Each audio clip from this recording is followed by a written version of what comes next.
What's going on, duelists? Gaz here, and welcome to a brand new series, The Road to Regionals. We've got one goal and one goal only, and that is one of these. These beautiful blue deck boxes are what are awarded to duelists that top a regional event or higher in 2026. And other than being absolutely beautiful in baby blue, I've got my sights on one. So we're bringing one home and we're going to do it together. Across this series, we're going to cover off all of my wins, my losses, my learnings, and how to go from an okay duelist to a regional topper. Let's go. Let's start at the beginning. So who am I? So I've been playing Yu-Gi-Oh! Since September 2023. Other than being a big part of my childhood, I hadn't revisited the game for about 15 years. I didn't even know what synchros were. So when I picked up 3 Red Dragon Archfiend structure decks and read the combo suggestions given in the manual, spoke to different duelists at my locals, and started to learn a bit about what I was doing. It didn't go great, as you can imagine. I'd lose to single hand traps, I'd have misplays that wrap me up, finish my own combos for me, but the odd time I'd have an absolute banger over in the bottom table. You've had your fun, but it's time for my victory lap. How did I get to where I am now? I've bounced around a few decks. I spent a long time on the Unstoppable Exodia Incarnate deck, and the simplicity of it allowed me to understand the game a lot better. I didn't have to concern myself with my own combo as much, and I learned a lot more about reacting and pressure points in a different opponent's combo and started to win games. Also kind of abused Shifter quite a lot until it was put down to 1. After lots and lots of practice, I started to do okay. I entered the UK Open, I entered a couple of regionals, and I'd leave with often a slightly positive record. I'd go 5-3, I'd go 4-3-1, I'd do okay. And what was stopping me from getting to where I wanted to be? A few factors. There's a lot to learn in a range of different metas, but now I think I'm at the point with the skill and the ability to really take it there. You're taking it there. First thing that we're going to cover off today though, and perhaps the most important factor in getting yourself up to being a regional topper, and that is deck selection. I'm into Yu-Gi-Oh! With a bit of pride. I think just like a lot of new players, I wanted to be the guy to take my pet rogue deck right to the highest heights and play it better than anyone else. Unfortunately, that's not always the case. Some decks, you're not that guy, pal. Trust me. You're not that guy. Okay. Higher power levels than others, and you really need to understand and balance that as you come to understand the game. But it's not just playing the top deck. You've got to consider where you fit in the meta. You've got to consider your own personal play style. And today we're going to break down 4 different options for the deck that's going to top a regional. I'm drawing a line and I'm having a bit of a hard reset. For a little while now, I've put off changing decks or considering other stuff. I used to bounce around playing a different deck every locals, but really saw consistency and improvement when I stuck to one. So we're going to refresh that and we're going to do it again, and it's going to take us to where we need to go. First and foremost, we'll start with what I've been playing lately, and that is K9 Mitsurugi. I really like the vibe of the K9 cards when they first came out. Held off for a little while and didn't want to play them with Vanquished Soul. However, I found a way to make it work with a deck I had a really good amount of experience with, and that is Mitsurugi. I'd played pure Mitsu for quite a while. After getting a Mitsurugi ritual in a pack, I figured I may as well pick up the rest of the deck. It was the closest foray I'd had with playing a relatively meta or close to the top of the meta deck, and I saw a lot of success with it. There's a lot of ins and outs of what is relatively simple in Mitsurugi, and I like to think I mastered them.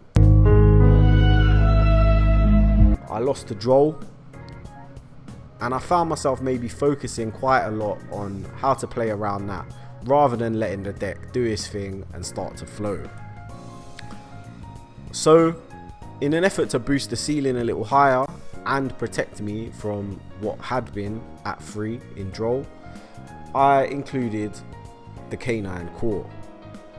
I found it added a high level of explosivity to the deck, as well as hand trap protection, which in some more fragile hands Mitsurugi has struggled with. However, with the recent ban list, both of these have taken significant hits to their starters, with Jokul, a case for K9, and Habakiri all at 1. I've tried my best to find a balance here, and I've had some success with it, but there's other options to consider, and I don't want to fix myself just on one deck so soon. Jumping to our next deck, something a little bit rogue, but otherwise a very hyped strategy at the moment, and that is the recently launched Dark Magician of Destruction. I had something of a fever dream a little while ago when they announced this new support of a hybrid strategy of Regenesis Dark Magician. Let him cook now! Let him cook! I've built out a Regenesis core with a Dark Magician flavour, and have found they complement each other really well. Diabell Star, as you probably know, is a 2500, allowing it to enable the Regenesis plays, and can really hold its own with a small Azamina core leading to an Omni Negate, and then the big boy Red Eyes Black Dragoon. Obviously a really cold fusion of 2 of the anime protagonist boss monsters. It's really powerful even in 2026. And with the Dark Magician of Destruction making it even easier to play, you can consistently pull out a Dragoon and give people problems. The question here, however, is a bit of the ceiling. You're running, at the end of the day, quite a simple strategy with the Regenesis cards, and if you don't see Diabell Star, that Dark Magician nuclear option isn't always there. However, you can often fly under the radar and catch a few people slipping with an Omni Negate, a Spell Trap Banish, and a couple of other cheeky strategies from our 2500 crew.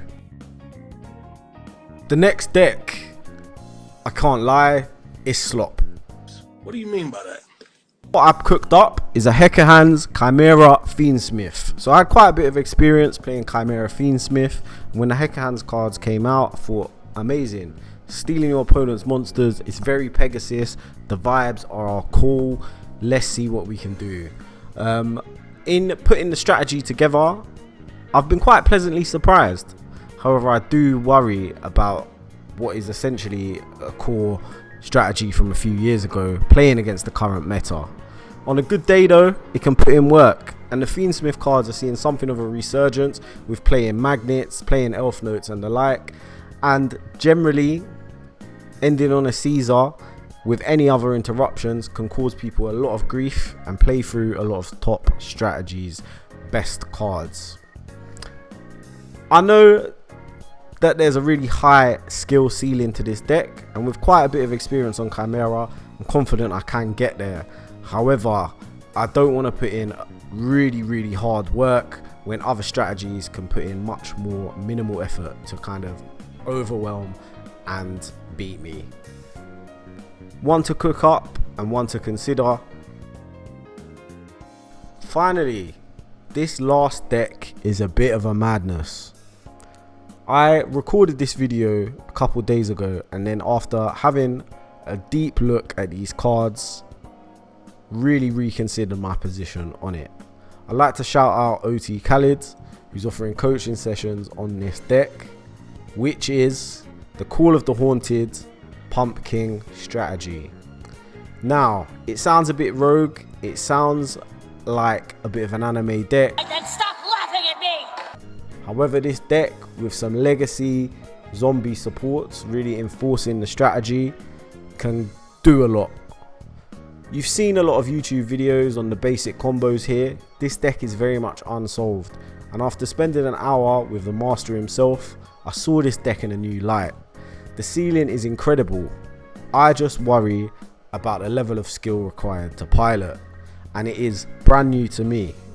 It's also brand new to everyone else, and you have got your opponent needing to read your cards, which is always a factor, Not understanding the deck could lead to mistiming of interruptions and the like, allowing me to capitalize on my opponent's lack of knowledge. Will I have enough time to get this to where I need to be to pilot it confidently? Who knows?